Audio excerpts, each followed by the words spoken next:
Hey you guys, welcome back to my channel. If you're new here, my name is Samantha. I'm a home daycare provider and a mom to 5. Today I'm going to be doing a little bit of a different video. If you saw the title, it's going to be a little bit more of a serious video. And I wanted to share this with you guys because I feel like you guys are family and friends. I talk to a lot of you on Instagram, through my email, through comments, things like that. And I wanted to share why I haven't really been too active on here, why in some of my videos you may see that my demeanor is a little bit lower, I don't have as much energy, and just kind of some real life stuff because I try to be very professional on here and come across as everything's good, but in reality we're dealing with some really serious things in our life, and I wanted to just share those with you. If you don't find this video interesting, I totally get it. It's not daycare related, but it is like real life, what's going on in our life right now. So for those of you who have been following me for a while, you guys know I have 5 kids. One of those kids is my 9-year-old son. My son was born with a condition called Femur Fibula Ulna syndrome. So his father and I found out at our 20-week anatomy scan that there was something wrong, that he was not developing as a normal fetus would develop. The doctors were not quite sure what was going on. They didn't really have a diagnosis for us. They didn't have really much information. They were just telling us what they saw on the anatomy scan, which was that his feet were not fully developed. He had 3 toes on each feet and he was missing a fibula in both of his legs. So we went through the pregnancy. We were considered high risk. We got many scans, many ultrasounds, many tests done. And it was scary. The doctors didn't really have answers for us and we didn't know what to expect. So on February 8th, 2010, I went in for a scheduled cesarean.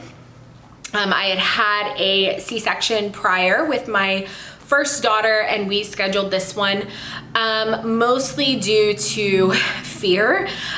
We didn't know what to expect with him, and I just needed something set in stone. I needed to know when I was going to have to face this. That may sound selfish, but that is truly why I scheduled it. The doctor also recommended that I schedule a cesarean section.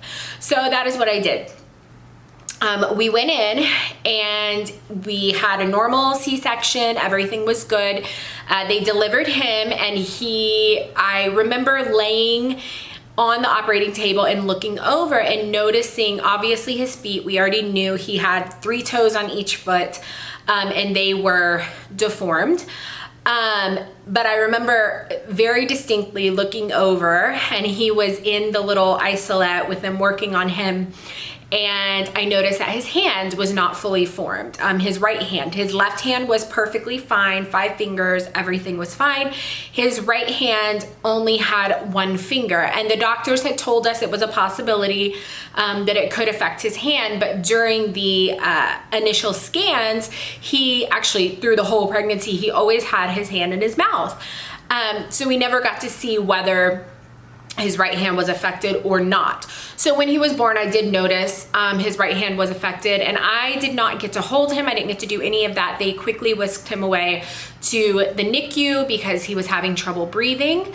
And he was in there until we left the hospital. We were blessed enough to be able to take him home with us, which was awesome. While in the NICU, he did have a lot of breathing issues. He also had a hole in his heart, which has since closed, which is great. And then they had many doctors come in to see him and try and figure out what we were working with. And really none of the doctors had any idea. None of the doctors had ever personally seen it in their history of being a doctor. And so we were referred out to several specialists. We were referred to a urologist because he was not urinating as he should have been. We were referred to a cardiologist for the hole in his heart, which ended up closing up. They said, you know, that's not normal, but it happens to a lot of babies, and as long as it closes over time, we'll be fine. And that did end up closing. We were also referred to a neurologist. Everything really checked out there until, you know, later, which I'll tell you guys about. And then we were referred to an orthopedist at the Children's Hospital of Philadelphia. We lived in New Jersey at the time, so CHOP, as they call it, was the closest hospital that specialized in these sort of things. So at about 2 weeks of age, my son had a seizure, and we called the paramedics. Everything checked out. He had a fever at the time, so we figured it was related to the fever. He went to the doctor the next day and he was totally fine. I tell you that because that's going to come up later as well. So we went to the Children's Hospital of Philadelphia when he was about 2 weeks old, 2 to 3 weeks old. I don't know exactly. I have a horrible memory, so bear with me. So we went to the Children's Hospital of Philadelphia, and we saw a specialist there. His name was, I don't know if I can share it, but his name is Dr. Davidson. That is who we saw, and he was wonderful. He is one of the top orthopedic surgeons in the country. People travel from all over to go see him. He's phenomenal. So from the very beginning, he immediately said, we're going to try casting his legs. And he gave us the diagnosis of Femur Fibula Ulna syndrome. So my son was put in cast from his hips down, and I'll insert pictures if I can find them. But basically from his hips down, from his mid thigh down, he was cast. And we would go back every couple of weeks and they would recast him. And we tried that for quite a while. I want to say, 6 to 8 months, and nothing really changed with his condition. Everything kind of remained the same. His feet didn't really adjust as the doctor was hoping. He didn't have a lot of flexibility. His feet are very stiff, were very stiff, and he was ready to take more action. So we scheduled a surgery, and the surgery was to pin his ankles in hopes that it would flatten his foot to where he would be able to walk eventually. That surgery went fine. It did not work. It did not give the doctor what he was hoping for. And really, my son's condition is so rare that when they are treating him, it's really trial and error, because they don't have a lot of children with this particular deformity or this particular condition, that they're really just grasping at straws here. So no fault to the doctor at all. He was awesome. So we did all that, and then it didn't work. And so the doctor had told us that our next step, or something that we need to start thinking about, is amputation, which would be from the knee down. We would amputate his legs and fit him or send him to the prosthetics department and have him fitted for those. My then husband and I were absolutely against it. Our son was walking, which they said probably was not going to happen, so that was awesome. He was walking, even in his cast, he was walking, which was crazy. It was almost like he was tiptoeing, because his casts were all the way over his feet, and he would just tiptoe with his little cast on. So we he wanted to amputate, we were against it. And so we were just let's just give him some time. Let's just see what happens. Let's give him time. The doctor was in agreement with us. It was Mama Bear, I'm not doing this. I'm not amputating my kid's legs. Not right now. Let's give him time. And So we waited several years, and he was doing great. He was walking, he was running, he wasn't in pain and all. And in the midst of all this, my then husband and I, first, when he was about a year old, he ended up having another seizure, which lasted about 20 minutes, which if you know anything about seizures, that's a really long time. That is like brain damage, bad things can happen during that time. So we were very blessed that nothing happened. We ended up taking him to the the paramedics came and took him to the emergency room, and he was airlifted to the Children's Hospital again.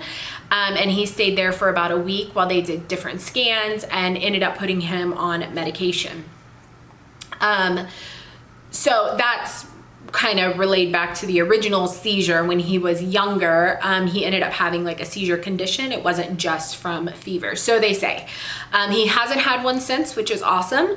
But yeah, so, and he's no longer on medication for that.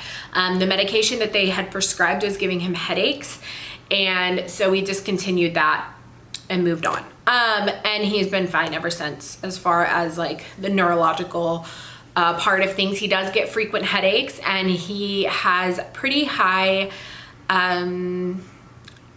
sensory. He gets overwhelmed very easily in loud situations with a lot of people. When he was younger, he was very sensitive to being in crowds. So every time we would go to the mall or somewhere where there was a lot of people, he'd end up throwing up, and he's very sensitive to those sort of things. So anyways, after all of that, my ex-husband and I ended up divorcing, and we both ended up moving to Texas. He lives a couple hours away from us. I have custody of our son, or of our two children together. And he is the non-custodial parent and gets them on visitation and things like that. So we moved here, and we were still kind of letting him, at that time he was like 5.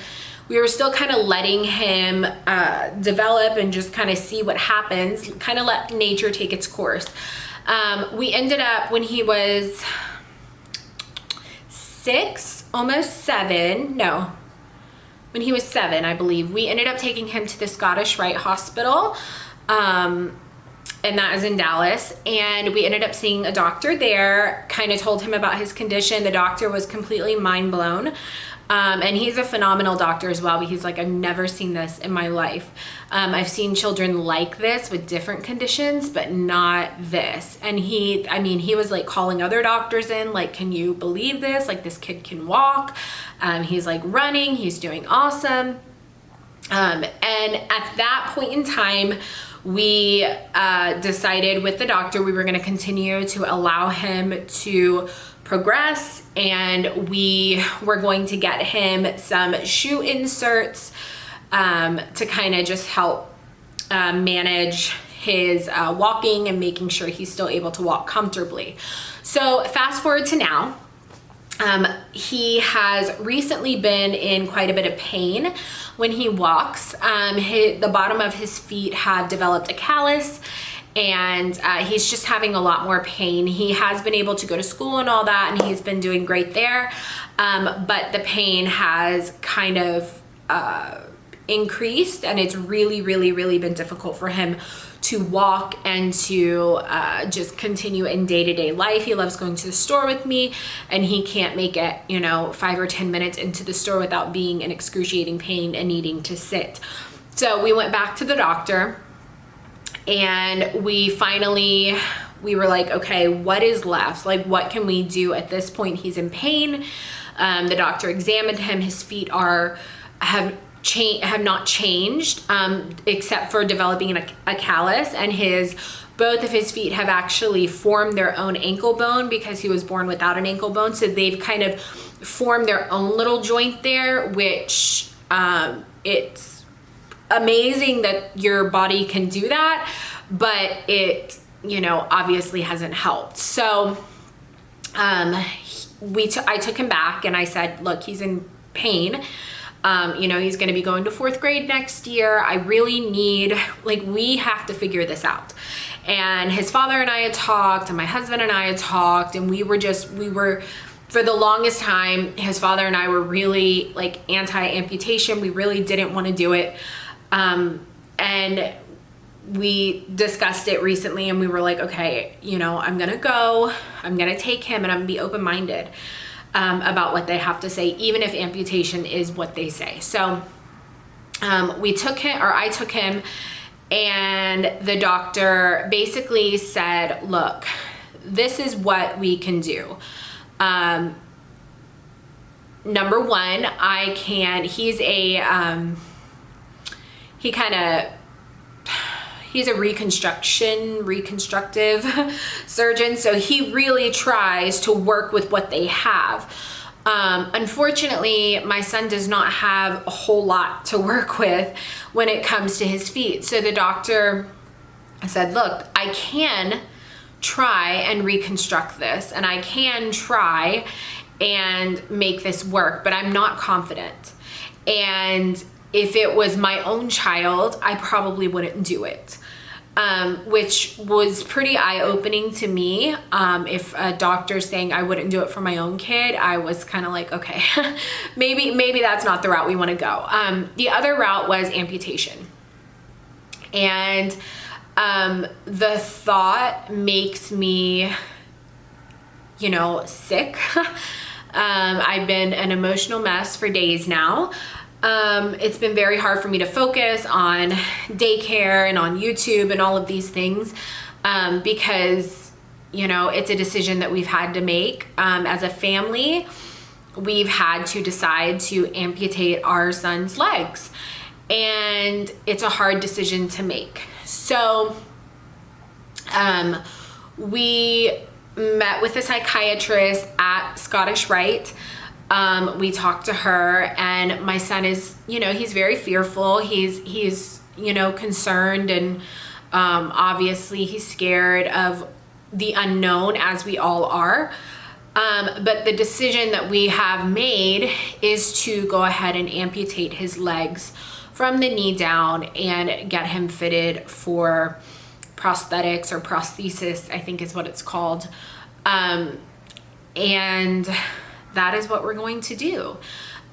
So that is why I have not been super active here on YouTube. I wanted to share this story with you guys because regardless of what I present on YouTube, I have some really like serious things going on in my life. And it's been really hard. It's been extremely, extremely hard to make these decisions and to make sure that I am giving the attention that is needed for him and for this process. So as we go through it, I do want to document the process. It is more than likely going to happen this summer, but first we have to do some counseling. We need to talk to the psychiatrist, and we need to make sure that we are emotionally, mentally, all of those things prepared for this, because it is going to be this is a life-changing event in our life and in his life. And it's going to be scary, and it's going to be a lot, and it's going to be overwhelming, and somehow we are going to band together as a family, and we're going to do it. So I hope you guys got through this video. I hope it wasn't too confusing. If you have any questions, let me know. If you want to share this video, I would greatly appreciate it, because we would love to find other families that maybe have the same condition or something similar, or families who've gone through amputation. Anyone who has had an amputation surgery, whether it be from a car accident or from birth or whatever, we would love to connect with you guys. Just to, you know, rally around our son and gather as much information as we can for him and for us. So yeah, I hope this video was well received, and I will continue posting daycare videos as often as possible. Just understand that there's just some more important things going on in our life right now. So Thank you guys so much for watching, and I will see you guys in my next one. Bye.